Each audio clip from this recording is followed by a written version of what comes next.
Hello, this is Bryce Cooley here from brycecooley.com, showing you how to do the stuff that I like to do. Today I'm going to show you an app called Fluid App. You can find it by going to fluidapp.com. Basically, this is an app that allows you to take websites that you frequent, such as Gmail, Facebook, Grooveshark, Twitter, and turn them into applications that you can open natively in OS X. Through your dock or even through your status bar.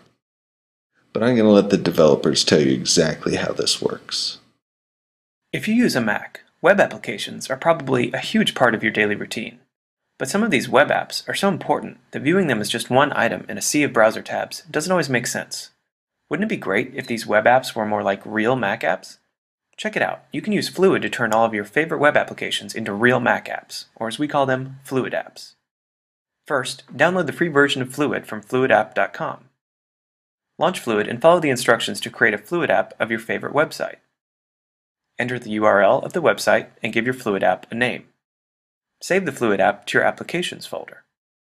Finally, choose an icon for your Fluid app. The website's favicon is used by default, but you can also select a custom image from your Mac's hard drive. By the way, a huge and growing collection of crowdsourced custom icons are also available on the Fluid Flickr group. Now, click Create to finish the process. You've just turned that website into a real Mac app that appears in your dock and the application switcher. Fluid apps for some sites, like Gmail and Facebook, even support dock badges for unread messages out of the box. Fluid App for OS X is a great, powerful, highly customizable tool. Here are some of its pros. It is easy to create web apps with Fluid App. You can have a fully functional web app in less than 2 minutes. Very cool, very handy. The ability to attach them to the status bar in Mac OS X makes for easy access and keeps things on the dock a lot cleaner, which I really like. I like the fact that you can disable shared cookies with Safari. I use that. You see here that I have 2 Gmail icons. I have a work and a personal email, and this way I can have them both open at the same time, and they don't both open personal or both open work depending on what I log in. Having that ability to disable shared storage is incredibly helpful. Fluid App is very customizable. I'll show you some of the options that I typically use in a moment. Full screen mode is great for those who love full screen apps in OS X Lion. And the ability to add user scripts is also very cool. I'll show you how to do that really quick. What you do, you open up a new tab or a new window within your app. So I'll just do that really quick, and you go to userscripts.org. From here, I like to just search for Fluid and maybe what my app is based off, YouTube, or if it's Gmail or Facebook or whatever. There isn't a specific one for YouTube, so I'm just going to search Fluid so you can see what some of the different things are in here. You can create dock badges, you can create growl notifications, any of those kind of things. I'm just going to pick one. It doesn't really matter because it is not meant for YouTube, so this will not affect my app. But all you do, you find the one you like that has the most recent updates, the most downloads and likes, and you click Install. It will say install this user script. You click Install, and it's done. When you close and open the app, you should then see the abilities that you did not have before, but that this script gave you. Cons. There aren't a lot of cons, but there were a couple things that I noticed that I wish would have been improved upon. Certain sites don't work. Netflix.com, I was kind of hoping to have one for that. It doesn't work just because this is basically a new browser. It's the Fluid browser. Even though it uses Safari cookies, it's a different browser that Netflix will not work in.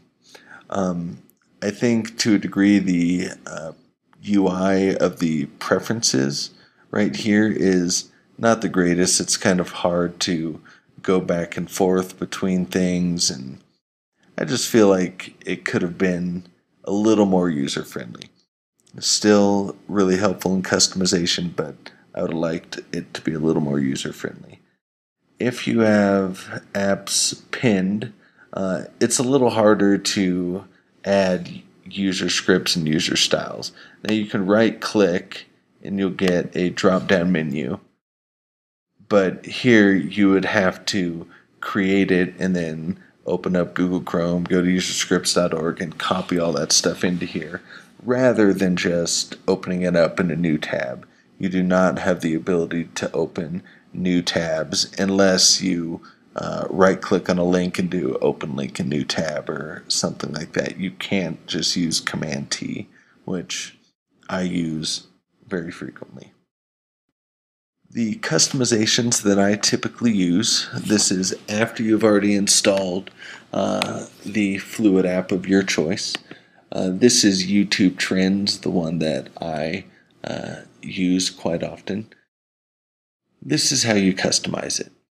You go up to the name of your app, mine is YouTube again, and you go down to Preferences. I'm just going to show you the few that I use. General, this is primarily used to determine what website launches when you open the application, and you can change the app icon here. I do this a lot because I'll see a new logo that I like and I want to use that for my app, so you just select it by clicking change and selecting the graphic that you like. Appearance, this can change the opacity of a window. This can turn off or on the shadow, and it can determine whether your app will float above everything, work just like everything else, or float below everything.